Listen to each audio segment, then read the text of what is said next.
Banyak lagi masalah-masalah yang timbul di dalam rumah tangga itu, sudah tidak saling percaya. Daripada kita nanti malah saling membunuh, lebih baik kita berpisah. Saya hidup itu dalam kesombongan. Saya hidup itu berdasarkan kekuatan saya sendiri. Saya tidak pernah berpikir tuh kekuatan Tuhan, itu tidak pernah saya. Dan ternyata apa yang saya banggakan itu yang Tuhan hancurkan.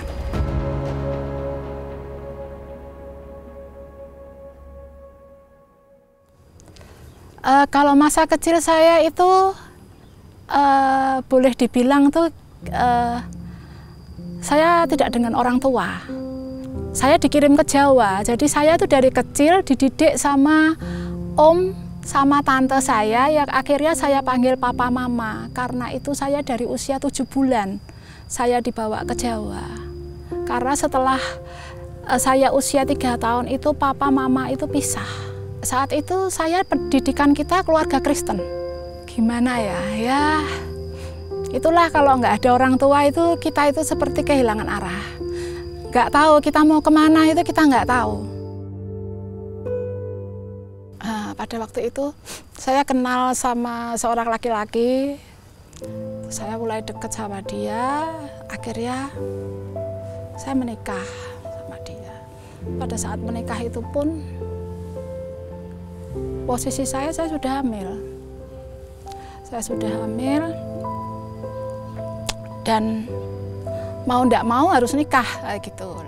Saya menikah itu saya juga ngikut agama dia pun dia tidak nyuruh saya.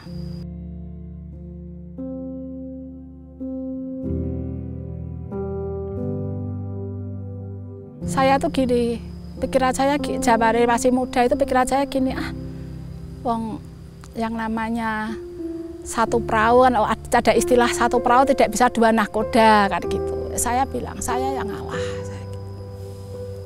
Dan saya mengikuti apa yang diajarkan agamanya, aku ngikutin.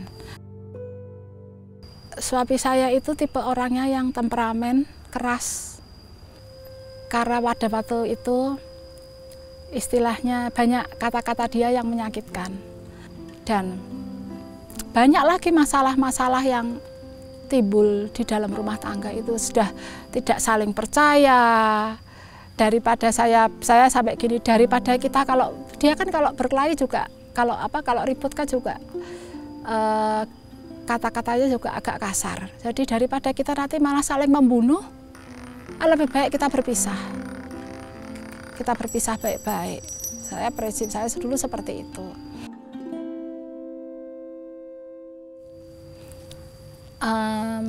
Saya kan waktu itu setelah papahnya ndak ada itu kan kita kan sudah mulai ke Jogja, kita sudah mulai tinggal di Jogja. Anak-anak mulai sekolah di sana. Saya hidup itu dalam kesombongan.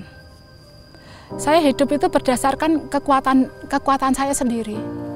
Saya tidak pernah berpikir tuh kekuatan Tuhan, itu tidak pernah saya. Saya selalu dulu gini, aku tidak mungkin kok masa tua aku tuh terlantar. Aku tidak mungkin masa tua aku kekurangan. Dan ternyata apa yang saya banggakan itu yang Tuhan hancurkan.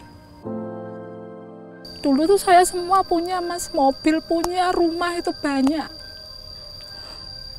Habis semua.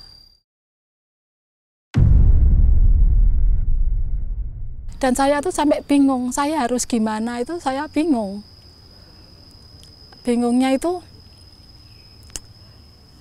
apa benar toh aku harus kembali ke Kristen?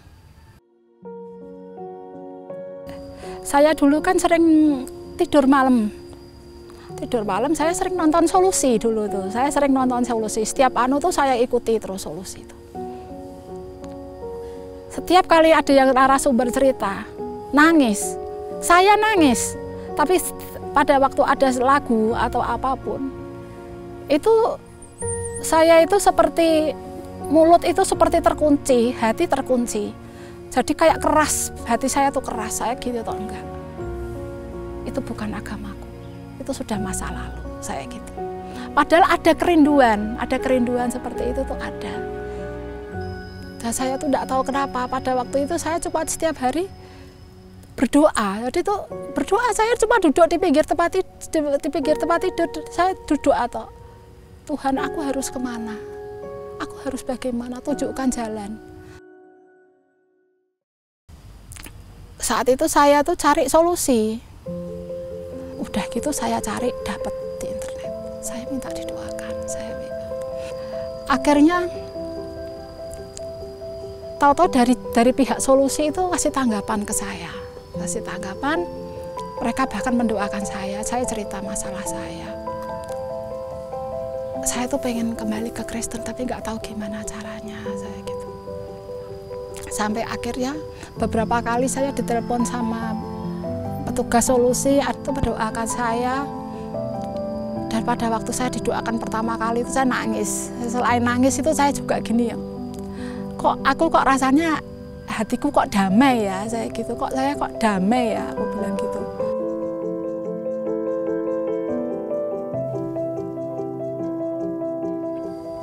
Lah akhirnya sampai saya ketemu sama Pak Pendeta Paulus Subarto. Dan di sana itu saya betul-betul disambut sama mereka luar biasa. Mereka tidak melihat saya, pakaian penampilan saya, enggak.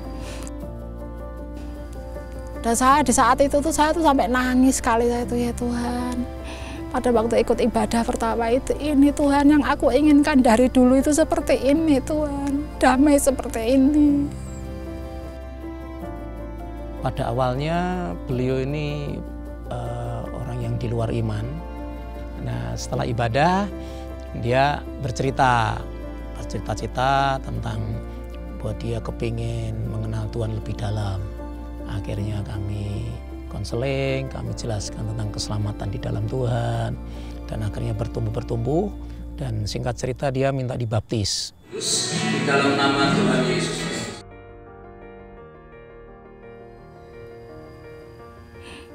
Nah mulai dari situ tuh kehidupan saya berubah. Saya yang biasanya temperamen, yang saya biasanya marah itu saya bisa ngerem. Tuhan tuh kayak rubah semuanya apa yang jadi. Saya nggak jadi pemarah, saya nggak gampang marah. Itu Tuhan rubah semuanya itu.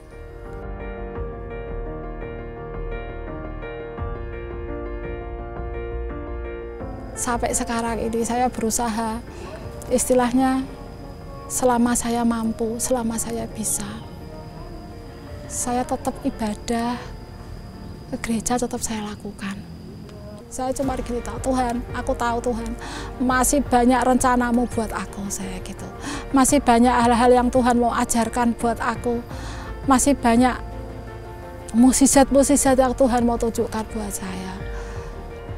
Tuhan genapi dengan caranya Tuhan, bukan dengan cara saya. Tuhan luar biasa.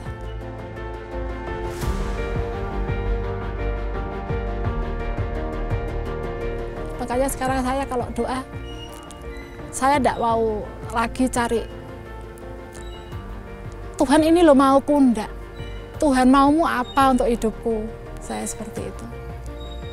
Apapun yang terjadi Tuhan, aku tahu rencanamu dan rancanganmu yang terbaik bagiku.